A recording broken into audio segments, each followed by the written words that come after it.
E aí, pessoal? Prontos para mais um mergulho profundo? Hoje a gente vai se aventurar pelas ideias do Dr. Ler Ribeiro. Cardiologista brasileiro é super conceituado. Isso mesmo. Mas o que faz ele ser tão interessante é que ele tem umas opiniões, digamos, bem fora da caixinha sobre saúde e longevidade. É verdade, a gente deu uma olhada numa entrevista dele com a Leda Nagler lá no YouTube e vamos dissecar alguns pontos-chave aqui com Tipo, vocês. ele questiona cada coisa que a gente meio que aceita como verdade absoluta, sabe? Total. Logo de cara, ele já começa falando sobre o pico de açúcar e como até doces sem açúcar podem ser um problema. Pois é. Ele explica que, mesmo sem ter açúcar de verdade no doce, o simples ato de mascar um chiclete, por exemplo, Ah, entendi. já faz o corpo se preparar para receber açúcar liberando insulina. Isso seria ruim por quê? A longo prazo, isso pode levar à resistência à insulina, né? A famosa resistência à insulina. E aí abre caminho para um monte de problema metabólico. Faz sentido. Mas me diz uma coisa, isso acontece com qualquer tipo de adoçante? Porque hoje em dia tem cada vez mais opções no mercado. Olha, ele não especifica os tipos de adoçante na entrevista, mas é bom a gente ter em mente que muitos desses adoçantes artificiais Entendi. podem dar um chacoalhão na nossa flora intestinal. Flora intestinal, essa é nova. Pois é. E a saúde da nossa flora intestinal tem tudo a ver com a forma como nosso corpo processa os açúcares e regula a insulina. É como se a gente enganasse o corpo com esses adoçantes. Isso. E no fim, quem se dá mal é a gente mesmo, né? Exatamente. E essa ideia de questionar o óbvio, sabe? Sei. É recorrente no Dr. Ribeiro. Ele também questiona, por exemplo, a demonização do colesterol. Verdade. Ele fala que o colesterol tem um papel fundamental no nosso corpo. Não é o vilão que a gente pensa. É isso aí. Ele defende que o colesterol participa da formação das nossas células, da produção dos hormônios e até do bom funcionamento do cérebro. Inclusive, ele cita uns estudos que mostram que em pessoas mais velhas, níveis mais altos de colesterol podem até estar ligados a uma vida mais longa. Sério. Mas e aquelas campanhas de saúde pública falando do colesterol alto? Aí que tá a sacada. Hum, Ele argumenta que o problema não é o colesterol em si, mas o desequilíbrio entre os diferentes tipos de colesterol. Ele fala do LDL, do colesterol ruim, que em excesso pode causar problema, e o HGL, o colesterol bom, o famoso bom e mau. que protege a gente. E essa nuance muitas vezes se perde quando se fala do assunto. Então, na verdade, o problema não é ter colesterol alto, mas ter o tipo errado de colesterol alto. É, exatamente. E aí ele critica como essa questão do colesterol é simplificada. Simplificada. E, consequentemente, como são indicados medicamentos para reduzir o colesterol, principalmente as estatinas. Por falar em estatinas, ele critica bastante o uso indiscriminado delas, né? Sim. Ele questiona a real eficácia das estatinas Hum. e fala que muitos estudos manipulam as estatísticas para inflar os benefícios e minimizar os riscos. Mas peraí, se ele questiona as estatinas, o que ele sugere para controlar o colesterol? Olha, ele não dá detalhes sobre alternativas na entrevista, Entendi. mas a gente pode deduzir que ele defende uma abordagem mais natural, né? Faz sentido. Focando em mudanças no estilo de vida. Tipo alimentação, exercícios. E é, exatamente. Ele dá muita ênfase na alimentação natural, exercício físico, controle do estresse, tudo isso para a saúde cardiovascular. E ele também destaca a importância de nutrientes específicos, como o magnésio. Ah, o magnésio. Uhum. Ele chama de maestro do corpo, né? Parece que faz bem para tudo. Quase isso. Ele fala da importância do magnésio para regular a pressão, produzir energia e por aí vai. Caramba. Ele até diz que a maioria dos brasileiros tem deficiência de magnésio por causa do solo do nosso país. Eu nunca tinha parado para pensar nisso. E o que a gente pode fazer para ter certeza de que a gente está consumindo magnésio suficiente? Ele recomenda consumir alimentos ricos em magnésio, tipo folhas verdes escuras, oleaginosas, cacau. E adivinha? Chocolate. Acertou. Chocolate amargo? Com pelo menos 75% de cacau. Que maravilha. É uma ótima notícia para os chocolatras, né? Com certeza. Mas, importante lembrar que é chocolate amargo de verdade, sem açúcar e com moderação, né? Falando em alimentos importantes, ele também fala bastante do colágeno. Sim. Ele enfatiza que o colágeno é fundamental para a saúde dos ossos, das articulações e até da pele. Nossa. E para aumentar a ingestão de colágeno, ele recomenda o caldo de osso. Caldo de osso. É isso mesmo. Que interessante. Ele fala que o caldo de osso é uma fonte rica em colágeno, além de ser barato e fácil de fazer em casa. Pegar água. Claro que também tem os suplementos de colágeno no mercado, mas ele parece preferir as fontes naturais. Ele preza bastante pela simplicidade e soluções acessíveis, né? Com certeza. E ele também dá bastante ênfase à respiração. Respiração. Mas a gente respira o tempo todo. Sim, mas ele se refere à respiração diafragmática, aquela que a gente faz com a barriga. Ah, entendi. E por que ela é tão especial? Ele explica que esse tipo de respiração aumenta a oxigenação do corpo, relaxa e ajuda a controlar o estresse. Nossa, Ele até relaciona essa respiração diafragmática com yoga e meditação. interessante. Inclusive, ele menciona que usa um aparelho com sons especiais que simulam os efeitos da meditação. Que legal, dá pra meditar até assistindo TV. Mas, voltando à alimentação, lembro que ele tem umas opiniões bem polêmicas sobre alguns alimentos que a gente considera saudáveis. É verdade. Tipo o whey protein e até o iogurte. É mesmo. Ele não é muito fã do whey, né? E me surpreendeu ele falando de iogurte também. Pois é. Acho que essa parte da alimentação vai dar o que falar. Com certeza. E é exatamente isso que vamos discutir na segunda parte do nosso mergulho. Fiquem ligados. Voltamos para a segunda parte do nosso mergulho nas ideias do Dr. Léa Ribeiro. E a gente viu tanta coisa interessante na primeira parte, né? Ele realmente questiona várias verdades sobre saúde e alimentação. Sim. Tipo, lembra daquela parte do whey protein? Ah, lembro. Ele não é muito fã, né? Fiquei curiosa para entender melhor por quê. Pois é, ele argumenta que o whey protein é um produto processado, derivado do leite, e que o nosso corpo não absorve esse tipo de proteína de forma eficiente. Ele defende que a proteína é ideal para a gente ver de fontes naturais integrais. Mas o whey é tão popular entre os atletas. Quem frequenta a academia? Será que não tem nenhum benefício? Olha, ele não nega que possa ter algum benefício, principalmente para quem busca ganho de massa muscular. Ah, entendi. Mas ele alerta para o fato de que muitos desses suplementos de whey por aí têm quantidades absurdas de açúcar, Nossa. o que acaba anulando os benefícios da proteína. Então, mais uma vez, a gente precisa ficar de olho no rótulo, né? Exatamente. E a soja. Ele também critica, né? A soja processada, se não me engano. Sim. Ele faz uma distinção importante entre a soja fermentada, que ele considera benéfica, e a soja processada, que ele acredita ser prejudicial. Mas qual a diferença? Soja é soja, não é?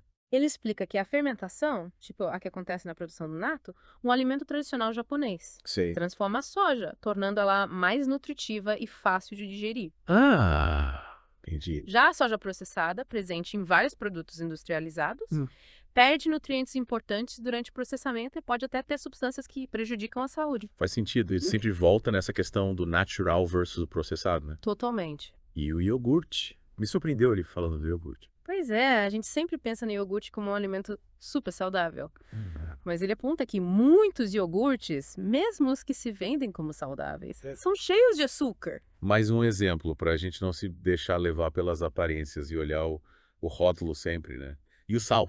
Ele também tem uma visão diferente sobre o sal, né? Sim, ele defende o consumo do sal integral, como o sal rosa do Himalaia, o sal marinho, e critica o sal refinado, aquele branquinho que a gente usa no dia a dia. Mas por que essa preferência pelo sal integral? Qual é a diferença entre eles? Ele explica que o sal refinado passa por um processo que elimina minerais importantes, enquanto o sal integral mantém esses nutrientes. Inclusive, ele afirma que o sal integral pode até ajudar a controlar a pressão arterial, ao contrário do que muita gente pensa. Nossa, mais uma crença popular que ele desmistifica. Mas e como saber se o sal marinho que a gente compra no mercado é realmente integral? Ele alerta que muitos sais marinhos vendidos por aí também passam por refinamento Caramba! e perdem boa parte dos nutrientes. Então, mais uma vez, a gente precisa ficar atento ao rótulo. Sem dúvida. E a azia e o refluxo. Ele também tem uma visão diferente sobre isso, né? Ele afirma que esses problemas não são causados por excesso de ácido no estômago, como a gente costuma ouvir, mas sim pela falta de ácido clorídrico, que é essencial para a digestão. Mas como assim? A gente sempre ouve falar que a azia é causada por excesso de acidez. Ele explica que o ácido clorídrico é fundamental para quebrar os alimentos e facilitar a digestão. Certo. Quando a gente não tem ácido suficiente, a digestão fica prejudicada. E isso pode causar azia e refluxo. Nossa. E o que ele sugere para quem sofre com esses problemas? Ele critica o uso de medicamentos que inibem a produção de ácido no estômago, argumentando que eles só mascaram os sintomas sem resolver a causa do problema. Ele até compara esses medicamentos a um alarme de incêndio que a gente desligue em vez de apagar o fogo, né? Exatamente. Ele defende o uso de ervas naturais como a espinheira santa Ai. para tratar esses problemas de forma mais natural e eficaz, além de estimular a produção natural do ácido clorídrico. Interessante. Parece que ele sempre busca alternativas naturais antes de partir para os medicamentos, né? Com certeza. E essa visão dele fica ainda mais clara quando ele fala da vitamina B6. O que ele fala sobre a vitamina B6? Ele recomenda procurar pela forma ativa da vitamina B6, chamada piridoxal 5-fosfato, ou P5P. P5P? Que é melhor absorvida pelo organismo. Hum. Ele explica que muitas vezes a gente toma suplementos vitamínicos que contêm a forma inativa da vitamina, que precisa ser convertida pelo corpo para ser usada e essa conversão nem sempre é eficiente. Então, na hora de escolher um suplemento de vitamina B6, a gente tem que ficar atento à forma da vitamina. Exatamente. Ele Tá. sempre se preocupa com os detalhes, com a forma como o corpo realmente absorve e usa os nutrientes. Legal. E essa atenção dele aos detalhes também aparece quando ele fala da aspirina. Aspirina. Pra quê? Ele recomenda tomar aspirina infantil todos os dias para melhorar a saúde do coração. Sério. Mas a aspirina não é para dor de cabeça e febre. Sim, mas ele explica que a aspirina, em doses baixas, Uhum. tem um efeito anticoagulante, o que ajuda a prevenir a formação de coágulos sanguíneos e, consequentemente, problemas cardíacos. Entendi. Mas não é perigoso tomar aspirina todo dia. Ele enfatiza que a aspirina deve ser de liberação entérica, aquela que se dissolve no intestino, e não no estômago, para evitar problemas gástricos. Certo. E ele alerta que a aspirina deve ser usada com cautela, porque pode aumentar o risco de hemorragias em algumas pessoas. Então, antes de sair tomando aspirina por conta própria, é fundamental consultar um médico. Com certeza. Que é? Ele deixa claro que as dicas dele são baseadas na experiência e estudos. Mas cada caso é único e o ideal é sempre procurar um médico. Sem dúvida. E por falar em médicos, ele critica a dependência excessiva de medicamentos. É? Falando que em muitos casos os remédios causam mais problemas do que resolvem. Ele até cita dados alarmantes dos Estados Unidos, onde os medicamentos são a quarta principal causa de morte. É isso aí. Ele argumenta que a natureza oferece tudo o que a gente precisa para ter saúde e viver mais. Verdade. E que muitas vezes a gente se esquece disso, buscando soluções rápidas e mágicas. Lembra daquela história que ele conta do dentista americano que viajou o mundo estudando tribos indígenas? Ah, sim. Ele descobriu que essas tribos que viviam isoladas da sociedade moderna não sofriam com doenças como cáries, câncer, doenças cardíacas. Nossa. E ele atribuiu essa saúde excepcional à alimentação natural e ao estilo de vida livre de estresse dessas tribos. Uma história inspiradora. Mas, cá entre nós, é difícil imaginar a gente vivendo como essas tribos, né? É verdade, mas a gente pode tirar algumas lições importantes dessa história. Com certeza. O Dr. Ribeiro destaca a importância de buscar o equilíbrio em tudo. Alimentação, exercício, sono, gerenciamento do estresse, contato com a natureza. Verdade. Ele lembra que a saúde é um estado de bem-estar completo que envolve corpo, mente e espírito. Ele nos incentiva a sermos protagonistas da nossa saúde, a Tudo. questionar as informações que a gente recebe, a fazer escolhas conscientes, né? Exatamente. Ele nos convida a sermos detetives da nossa própria saúde. Gostei, detetives da saúde. Investigar o que funciona para cada um de nós e construir um estilo de vida que promova o bem-estar em todos os níveis. Que é legal. E acho que agora é hora da gente se preparar para a última parte da nossa conversa, É isso aí. onde vamos explorar a visão do Dr. Ribeiro sobre saúde mental, a importância do sono e os segredos da longevidade. Isso mesmo. Ficam ligados. E chegamos à última parte do nosso mergulho com o Dr. Léo Ribeiro.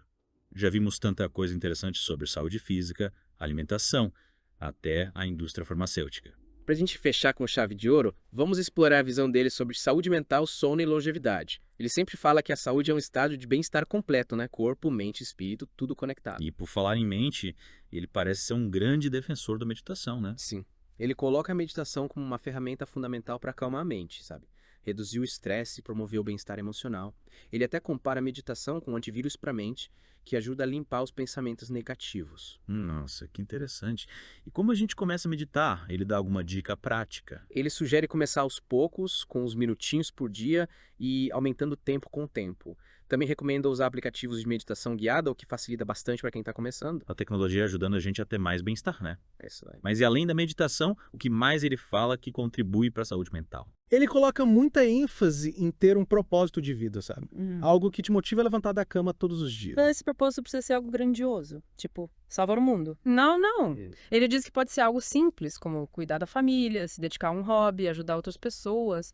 O importante é que seja algo que dê sentido para sua vida, que te inspire a viver com mais entusiasmo. E por falar em entusiasmo, ele também fala bastante da importância do bom humor, né? Sim, ele adora o bom humor, a positividade. Acredita que Cultivar pensamentos positivos, ter uma atitude otimista faz bem para a saúde física e mental. Rir é o melhor remédio, né? É verdade, rir faz um bem danado para a alma. Mas para ter energia para rir e viver com entusiasmo, ele também destaca a importância de uma boa noite de sono. Ah, o sono. Ele considera o sono tão importante quanto a alimentação e exercícios. É radical nesse ponto, né? Ele defende que a gente precisa dormir pelo menos 7 horas por noite e ter uma rotina relaxante antes de dormir, tipo tomar um banho quente, ler um livro, ouvir música calma. Evitar os eletrônicos antes de dormir também, né? A luz azul dos celulares atrapalha a produção de melatonina. É isso aí. Ele alerta para os perigos da privação do sono, que aumenta o risco de doenças cardíacas, diabetes, obesidade, até depressão. Dormir bem é fundamental mesmo. E pra gente finalizar, queria saber o que ele fala sobre longevidade. Afinal, todo mundo quer saber o segredo para viver mais e com saúde, né? Ele reforça a importância de tudo que a gente já conversou. A alimentação balanceada, exercícios físicos, sono reparador. Mas, além disso, ele destaca a importância de manter a mente ativa, aprender coisas novas ao longo da vida. Tipo fazer palavras cruzadas. Pode ser. Mas ele vai além. Sugere fazer cursos, aprender um novo idioma, tocar um instrumento musical. Enfim, qualquer coisa que desafie a mente e tire a gente da zona de conforto. Manter o cérebro funcionando a todo vapor. Exatamente. E cultivar bons relacionamentos também, né? Família, amigos. É verdade? Ter pessoas queridas por perto faz toda a diferença. Com certeza. Ele acredita que ter conexões sociais fortes contribui para a felicidade, o bem-estar e a longevidade. No fundo, ele nos convida a viver com mais propósito, entusiasmo e gratidão, aproveitando cada dia como um presente. É uma bela mensagem para a gente encerrar o nosso mergulho. O Dr. Lê Ribeiro, com suas ideias, às vezes polêmicas, nos faz repensar como a gente lida com a saúde, buscar um estilo de vida mais natural e equilibrado. E com essa dose de inspiração, chegamos ao fim do nosso mergulho nas ideias do Dr. Lê Ribeiro. Esperamos que vocês tenham gostado da jornada. E lembrem-se, a saúde é uma construção diária e cada passo que a gente dá em direção a um estilo de vida mais saudável nos aproxima da vida plena que a gente merece. Até a próxima.